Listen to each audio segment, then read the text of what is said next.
Last Friday, my friends and I were hanging out at Nate's place, trying to figure out what to do. It was one of those nights where everyone was restless, but no one had any good ideas. That's when Claire pulled out a Ouija board she had bought at the garage sale. At first, I thought it was kind of a joke, but Claire was serious. She'd been curious about it ever since she saw it. We all sat down in the basement, turned off the lights, and lit a couple of candles. I remember feeling a little silly, but also kind of excited. We put our fingers on the planchette and started asking questions. Nothing happened at first. We kept trying, mostly asking who was there and if anyone wanted to talk to us. After a few minutes, the planchette began to move. At first, I thought someone was pushing it, but when it spelled out help, we all got quiet. Nate, always the brave one, asked what kind of help it needed. The board spelled out "Find me." I felt a chill run down my spine. It was like the room suddenly got colder. We asked where to find it, and it spelled out "well." I didn't know what to make of it, but then Claire remembered that there was an old well in the woods behind her house. Her parents had always told her it was dangerous and to stay away from it. Feeling a mix of curiosity and fear, we decided to check it out.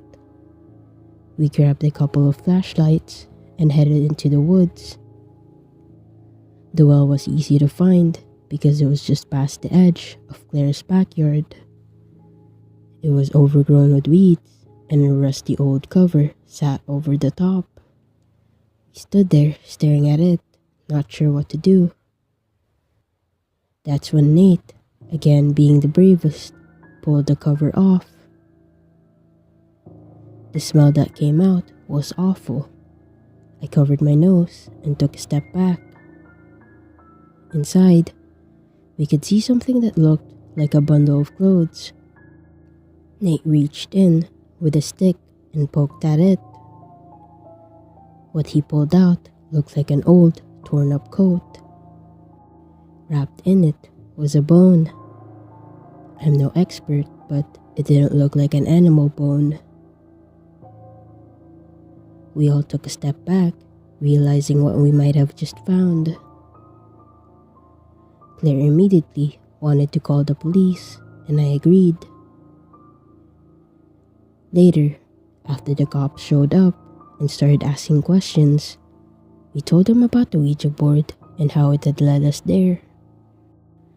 I could tell they didn't really believe us, but they took the coat and the bone seriously. We left as they taped off the area. After that night, we decided to get rid of the Ouija board. Claire buried it in her backyard, and we all agreed to pretend that night never happened. I still think about it sometimes, wondering whose spirit we contacted and if they're finally at peace. I don't think I'll ever mess with a Ouija board again.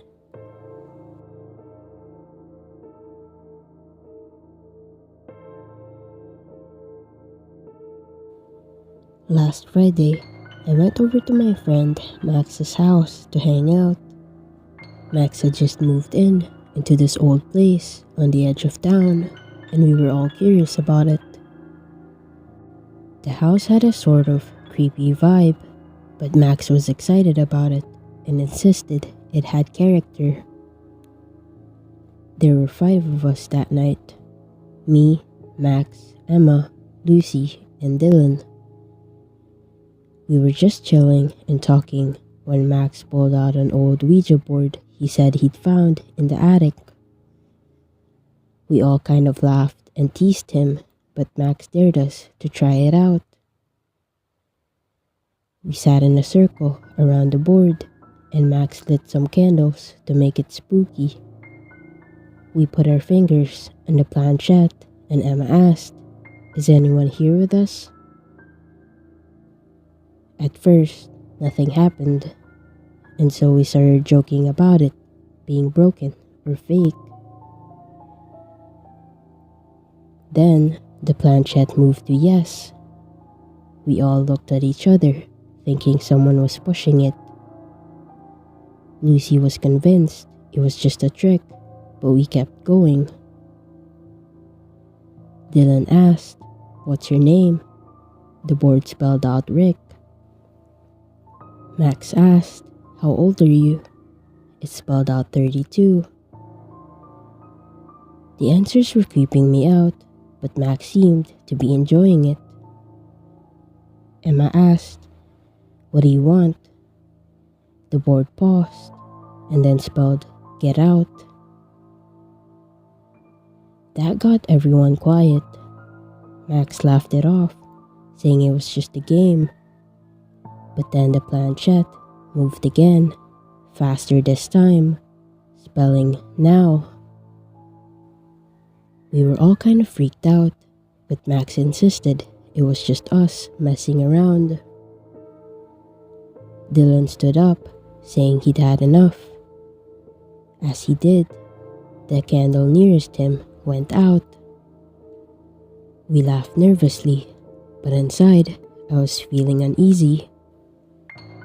We decided to end the session, but just as we were about to put the board away, we heard a loud thud from upstairs.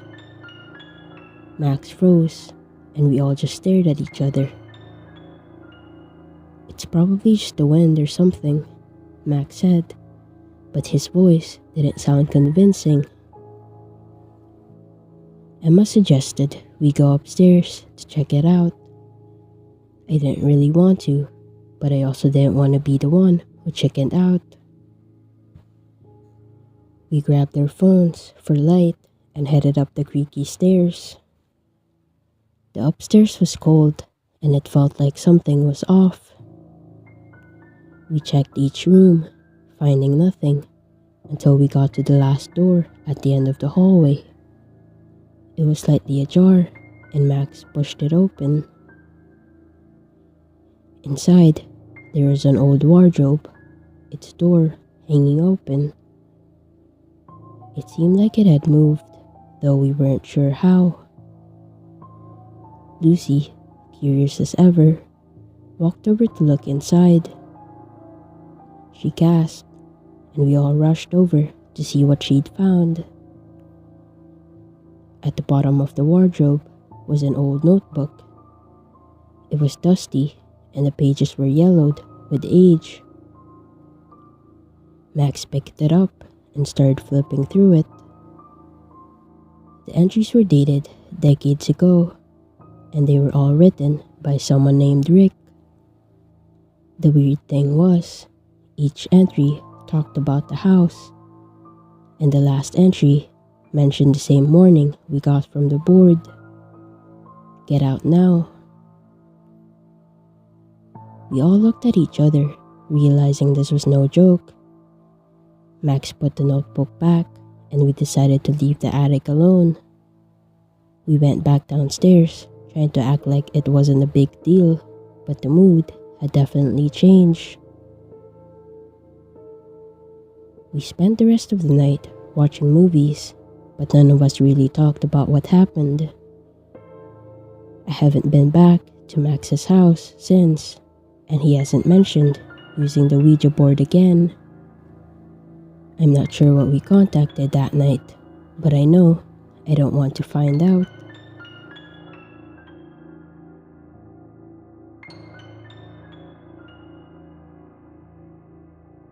When my friend suggested using a Ouija board, I was skeptical. We were hanging out at Jamie's house, bored and looking for something to do. Jamie had found an old Ouija board in their attic, and it seemed like a fun way to kill time. I didn't believe in that stuff, but it was better than scrolling through our phones. We set up the board in the dimly lit living room just to make it more spooky. There were 5 of us: me, Jamie, Chris, Emily, and Sarah. We placed our fingers lightly on the planchette, trying not to laugh at how ridiculous it felt. Jamie started by asking if anyone was there.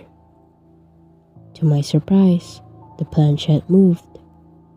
I thought it was just Jamie messing with us, but then it moved again, spelling out hello. We all looked at each other, a bit creeped out, but also intrigued. Emily asked the next question. "Who are you?" The planchette spelled out Mark. We didn't know anyone named Mark, so Chris asked, "How did you die?" It slowly spelled out fire. At that point, the room felt colder and we were all on edge. I still thought it was a prank, but then the board spelled out "help me." The air felt heavier and the room was dead silent. I could see everyone's faces getting serious, and even Jamie looked nervous now. Sarah decided to stop playing, but the planchette moved on its own, spelling no. That's when we all started freaking out. It was supposed to be just a fun game, but it was turning into something we didn't understand. Jamie wanted to end it, so he said goodbye on the board, but the planchette wouldn't move to goodbye. It kept circling the board, faster and faster. We all took our hands off, panicked and unsure what to do. In a tense moment, Chris stood up and knocked the board over, breaking the connection. The room felt like it was back to normal, but we all knew something had happened that we couldn't explain. We packed up the board and put it back in the attic, deciding never to mess with it again. Later that night, as I was leaving, Jamie pulled me aside. He said his great uncle's name was Mark, and he had died in a house fire. None of us knew that before. It gave me chills, and I couldn't shake the feeling that maybe, just maybe, we'd connected with something real. I still don't know what to believe, but I've stayed away from Ouija boards ever since that night. It's one of those things where I'd rather not know what's out there.